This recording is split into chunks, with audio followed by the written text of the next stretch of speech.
Hello, my friends, and welcome back. Thank you very much for being with me again today. I think we all agree that actions speak louder than words. That is, words are nice sometimes, but action is better. Why? I can promise you a lot of things, and then when I'm supposed to live up to my promise, I fail. So even friends, even among friends, even how do you pick a friend? By trying the friend. The friend was not just offered and given the level of a friend. He earned it or she earned it by actions, consistently matching the definition of a friend through actions. So what do we have here? We have here Donald Trump, who was for something, and then immediately when it was about to be implemented, he was against it. And that is the trading of stocks among Congress people, people in the Senate, people in the US Congress.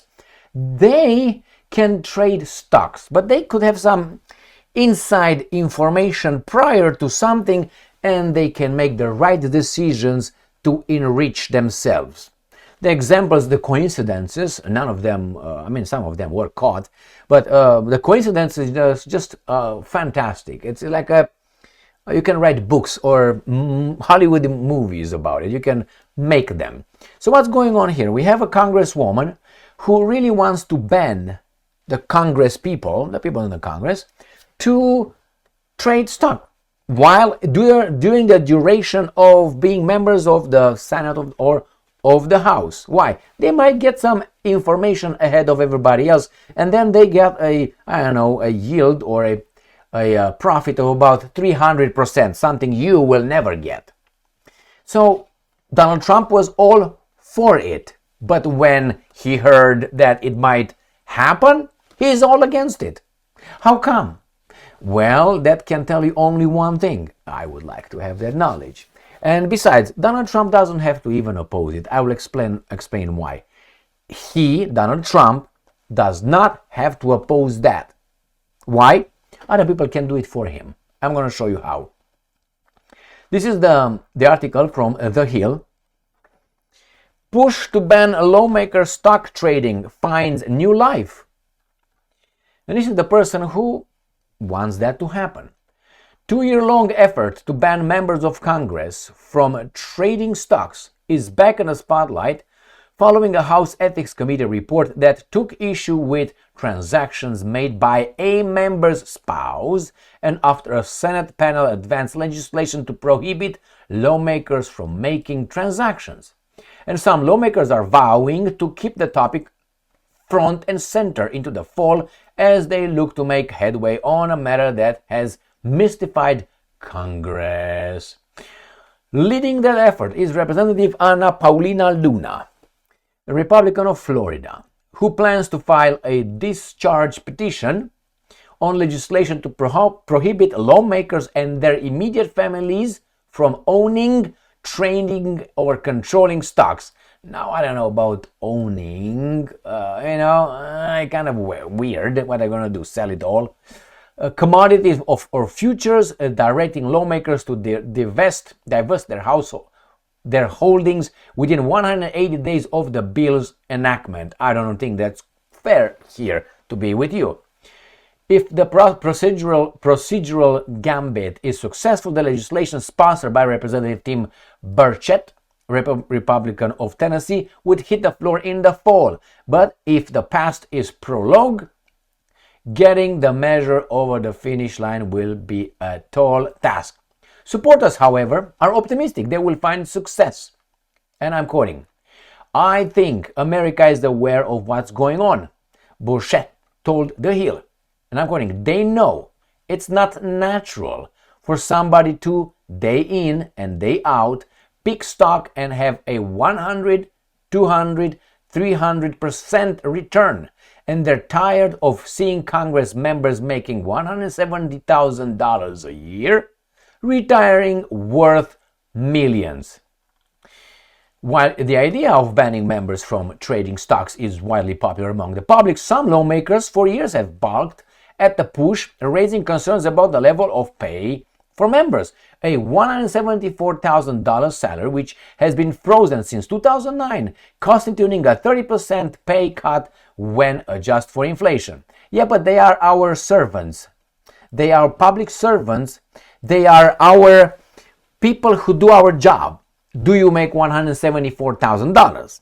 If you make, that's great. You're going to pay someone the same amount as you. But tell me, how much sense does it make for a person who makes $35,000, $40,000 a year, $50,000 a year to hire someone to represent him, give him the honor, give him a job for $174,000? It's like you are part of the leadership. You are the citizen. You have the right to elect or not a person, but you promise to pay that person $174,000. Look at it that way. They are not our leaders. They are representing us. They are doing a job, like you hire a plumber.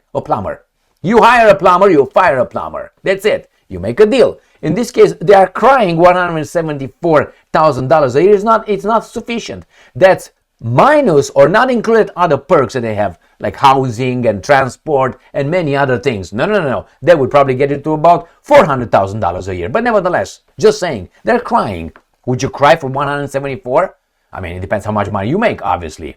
Now, that's the first one. And now we're gonna go here to Mr.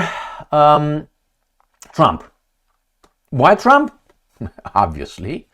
Trump, who earlier in the day had said he liked the stock trading ban conceptually, attacked Senator Josh Hawley, Republican of Missouri, I think that was, for his support of the bill. Hawley later said Trump was under the mistaken impression it will apply to him. So that means he said, don't worry, it doesn't apply to you. So you're good. You can still support it. You understand that? Do you understand what's going on over here? Trump was like, oh my God, yes, conceptually it's fine. When he thought that it's going to apply to him, immediately he, what? No. And Hawley said, don't worry, you can still do what you've been doing best. As I said, try them. And this is an example of trying them. They can be all for it, but when that hurts them a little bit. Now, as I said, I disagree with selling all your things and immediate family and so on. But let me tell you how Mr. Trump can make money, or right now. So he's in charge, right? I think you know that the stock market fluctuates up and down, left and right. If there is a military conflict somewhere, initiated or where involves the United States of America, correct? Correct. So that means who makes this decision? I think is the whatever-in-chief, commander-in-chief, and that is Trump. So let's say tomorrow, right, Trump decides that he wants to hit Iran with some missiles, their nuclear arsenal, their nuclear program, because as the Jewish state told him, and he believes them, how can you, they won't lie, their regime in Iran is like a few hours away from it, so we have to do it. Maybe not an hour, let's say a week. So you have to act within a week. But you don't tell anybody but your people. All right? And your people go and they act upon, we are going to strike those sites. So what do you think? These guys are going to buy or sell certain things that will be affected. And you can see that as a pattern. When these guys did it last time and before, you saw some stocks going up, some stocks dropping. So he's doing this 2 days before. And after 2 days, he announces, he gives the order. The US strikes, regardless of the consequences will be, strikes the Iranian sites, stock market reacts. So what do you think? Those, what do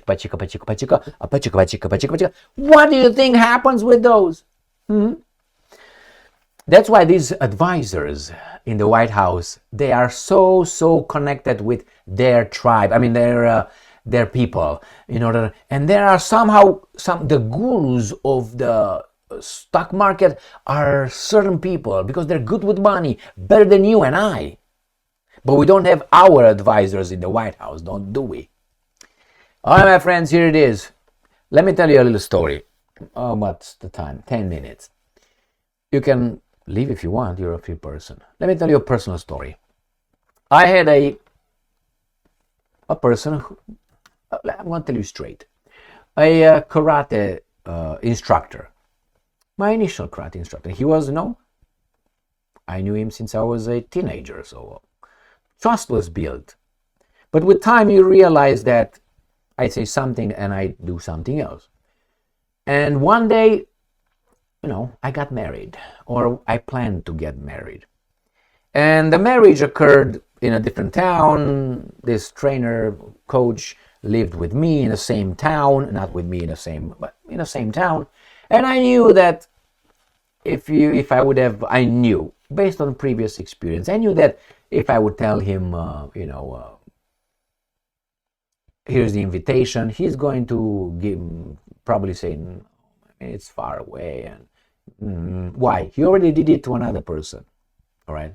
So I didn't even bother. I didn't even bother. But other people, I invite other people, obviously, and they said yes, because I knew they will come. And he felt very offended that I didn't invite him.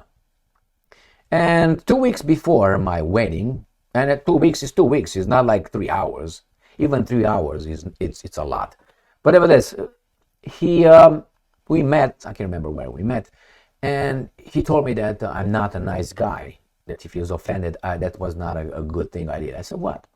And he told me, you didn't invite me to your wedding. What is that?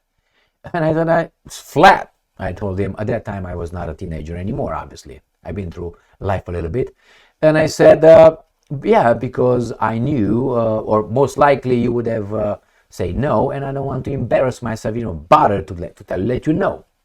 And he said, oh my God, it's even worse than that. I said, oh, you know what? The wedding is going to be in 2 weeks. You are invited. Guess what his answer was? Oh, no, like this, no. I said, no, if you really want to come, you come. But for this one, you have 2 weeks. Oh, no, I don't want it like this. My friends. So the same with Trump. Trump says yes, in principle, in theory, in blah, blah, blah. When it's about doing it, no, I'm not. That's why you have to try them.